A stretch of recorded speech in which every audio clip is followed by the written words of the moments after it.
Social મીડિયામાં એક એવો વિડીયો વાયરલ થયો કે એક સગીર છોકરો ખાટલા ઉપર સૂતા સૂતા નશીલા પદાર્થો વેચી રહ્યો હોય, કેટલાક લોકો કે જેની અંદર મહિલાઓ પણ સામેલ હતી એ જુગાર રમતી હોય એવા વિડીયો સોશિયલ મીડિયાની અંદર વાયરલ થયા।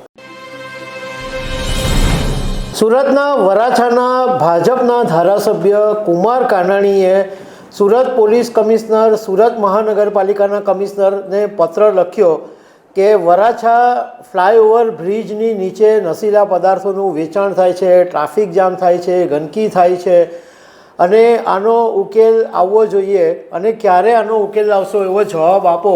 અને એ જ દિવસે, જે દિવસે કુમાર કાનાણીએ પત્ર લખ્યો એ જ દિવસે સુરત મહાનગરપાલિકાના અધિકારીઓનો કાફલો, પોલીસ અધિકારીઓનો કાફલો રસ્તા પર ઉતરી ગયો અને ધડાધડ બધું ડિમોલેશન કરી અને ટ્રકોમાં ભરીને માલ રવાના કરી દીધો। એકદમ ધડાધડ બધું થઈ ગયું।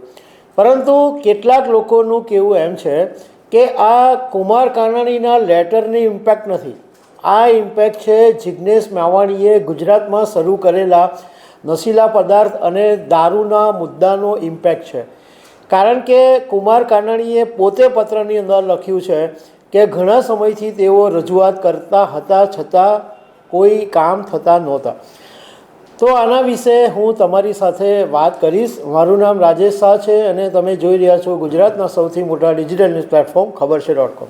ભાજપના વરાછાના ધારાસભ્ય કુમાર કાનાણીએ એક પત્ર લખ્યો અને એ પત્ર એમણે એટલા માટે લખ્યો કે એક ગૌરવ સમિતિ કરીને સંસ્થા છે, એના યુવાનોએ 15 દિવસ પહેલાં પોલીસ કમિશનરને રજૂઆત કરી હતી કે ફ્લાયઓવર બ્રિજની નીચે કેટલાક લોકોએ અડીંગો જમાવી દીધો છે અને નશીલા પદાર્થોનું વેચાણ બી થાય છે। અને 2-3 દિવસ પહેલાં સોશિયલ મીડિયામાં એક એવો વિડીયો વાયરલ થયો કે એક સગીર છોકરો ખાટલા ઉપર સૂતા સૂતા નશીલા પદાર્થો વેચી રહ્યો હોય, કેટલાક લોકો કે જેની અંદર મહિલાઓ પણ સામેલ હતી એ જુગાર રમતી હોય એવા વિડીયો સોશિયલ મીડિયાની અંદર વાયરલ થયા।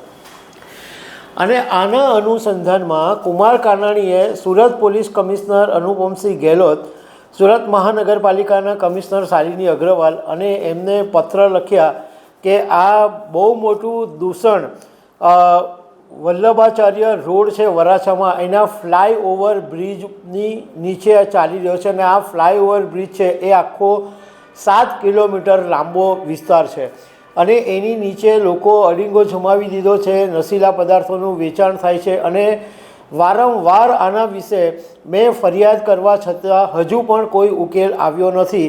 તો મને તમે એ જણાવો કે આનો કામ ક્યારે થશે, આનો ઉકેલ ક્યારે આવશે।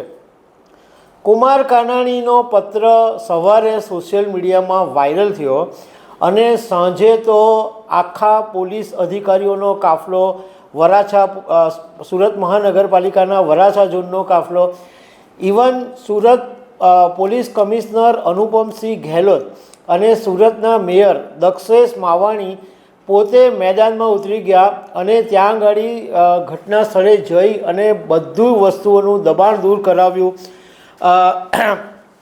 ત્યાં આગળ બધા લોકો તંબુ તાણીને બેઠા હતા, એ તંબુ ઉખેડીને ફેંકી દીધા અને જે સામાન હતો એ 10 ટ્રકની અંદર ભરીને એનો નાશ કરી દેવામાં આવ્યો। આ વિસ્તારની અંદર જેસીબી, ટેમ્પો, ટ્રક એ બધું પાર્ક થતું હતું ગેરકાયદેસર રીતે અને એની આડમાં નશાકારક જે નશીલા પદાર્થો છે એનું વેચાણ ઘણા સમયથી બિનદાસ ચાલી રહ્યું હતું।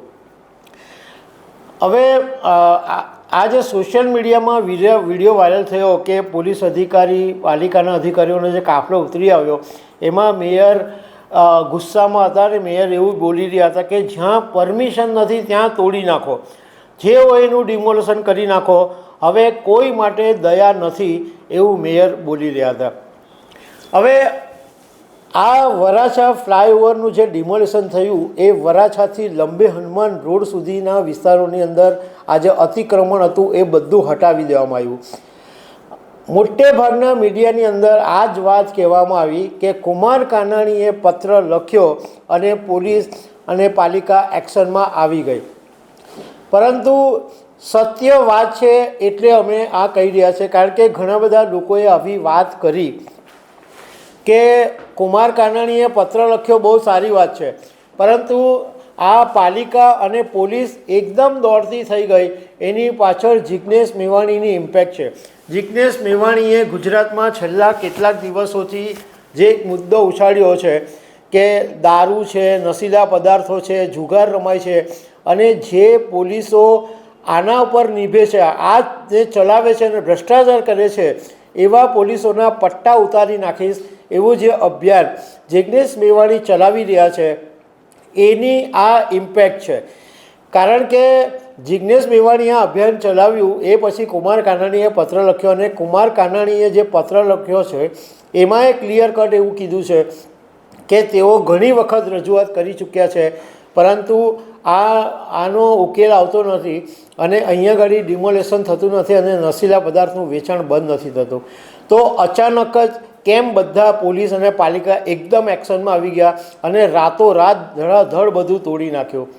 બીજો સવાલ લોકોએ એવો પણ કર્યો કે તમે ડિમોલેશન કરી નાખ્યું, દબાણ હટાવી દીધું, બધું સાફ કરી નાખ્યું, બહુ જ સારી વાત, પરંતુ આ પાછું ફરીથી અહીંયા શરૂ થશે એ કેવી એની ખાતરી કોણ આપશે?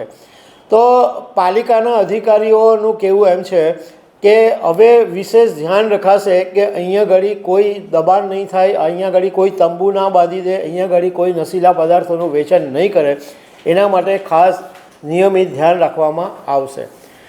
તો દર્શક મિત્રો, આવી અનેક વાતો સાથે અમે તમને મળતા રહીશું. Thank you very much.